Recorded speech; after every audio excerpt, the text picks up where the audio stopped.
ಚಾನೆಲ್ಗೆ ಸಬ್ಸ್ಕ್ರೈಬ್ ಆಗಿಲ್ಲ ಅಂದ್ರೆ ಈಗಲೇ ಸಬ್ಸ್ಕ್ರೈಬ್ ಆಗಿ ಪಕ್ಕದಲ್ಲೇ ಇರುವ ಬೆಲ್ ಐಕನ್ ಕ್ಲಿಕ್ ಮಾಡಿ, ಲೈಕ್ ಮಾಡಿ, ಶೇರ್ ಮಾಡಿ. ಡೈಲಾಗು ಕರೆಕ್ಟ್ ಆಗಿ ರಿಪೀಟ್ ಮಾಡಿ ಜೂಮ್ ಹಾಕೊಂಡು ಕೇಳಿ. ಚಿಕ್ಕಬಳ್ಳಾಪುರ ವಿಧಾನಸಭಾ ಕ್ಷೇತ್ರದಲ್ಲಿ ಒಂದೇ ಒಂದು ಓಟು ಸುಧಾಕರ್ ಎಕ್ಸ್ಟ್ರಾ ತಗೊಂಡ್ರೆ ನಾನು ರಾಜೀನಾಮೆ ಕೊಡ್ತೀನಿ. ಶಾಸಕ ಪ್ರದೀಪ್ ಈಶ್ವರ್ ರಾಜೀನಾಮೆ ನೀಡಲಿ, ಬಿಜೆಪಿ ಮುಖಂಡರುಗಳ ಒತ್ತಾಯ. ಚಿಕ್ಕಬಳ್ಳಾಪುರ ಲೋಕಸಭಾ ಚುನಾವಣೆಯಲ್ಲಿ ಸುಧಾಕರ್ಗೆ ಒಂದು ಲೀಡ್ ಸಿಕ್ಕಿದರೂ ನಾನು ಶಾಸಕ ಸ್ಥಾನಕ್ಕೆ ರಾಜೀನಾಮೆ ಕೊಡುವೆ ಎಂದು ಪ್ರದೀಪ್ ಈಶ್ವರ್ ಹೇಳಿಕೆಗೆ ಈಗ ಸಾಮಾಜಿಕ ಜಾಲತಾಣಗಳಲ್ಲಿ ರಾಜೀನಾಮೆ ಕೊಡಬೇಕು ಎಂದು ಬಿಜೆಪಿ ಮುಖಂಡರುಗಳು ಒತ್ತಾಯಿಸುತ್ತಿದ್ದಾರೆ.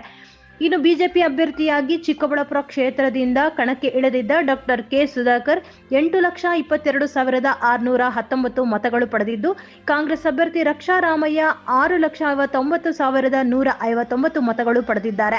ಡಾಕ್ಟರ್ ಕೆ ಸುಧಾಕರ್ 1,63,460 ಮತಗಳ ಅಂತರದಲ್ಲಿ ಗೆಲುವು ಸಾಧಿಸಿದ್ದಾರೆ. ಈ ಮೂಲಕ ಕರ್ನಾಟಕದಲ್ಲಿ ಬಿಜೆಪಿ ಜೆಡಿಎಸ್ ಮೈತ್ರಿಗೆ 2ನೇ ಗೆಲುವು ಸಿಕ್ಕಂತೆ ಆಗಿದೆ. ಇತ್ತ ಸುಧಾಕರ್ ಗೆಲುವಿನ ಬೆನ್ನಲ್ಲೇ ಶಾಸಕ ಸ್ಥಾನಕ್ಕೆ ರಾಜೀನಾಮೆ ನೀಡುವಂತೆ ಬಿಜೆಪಿ ನಾಯಕರು ಒತ್ತಡ ಹೇರುತ್ತಿದ್ದು, ಈ ಹಿಂದೆ ಚುನಾವಣೆ ಸಮಯದಲ್ಲಿ ಸುಧಾಕರ್ ವಿರುದ್ಧ ಸವಾಲೆಸೆದಿದ್ದ ಪ್ರದೀಪ್ ಈಶ್ವರ್ ಒಂದು ಓಟು ಲೀಡ್ ಬಂದರೂ ನಾನು ನನ್ನ ಶಾಸಕ ಸ್ಥಾನಕ್ಕೆ ರಾಜೀನಾಮೆ ನೀಡುವುದಾಗಿ ಘೋಷಿಸಿದ್ದರು.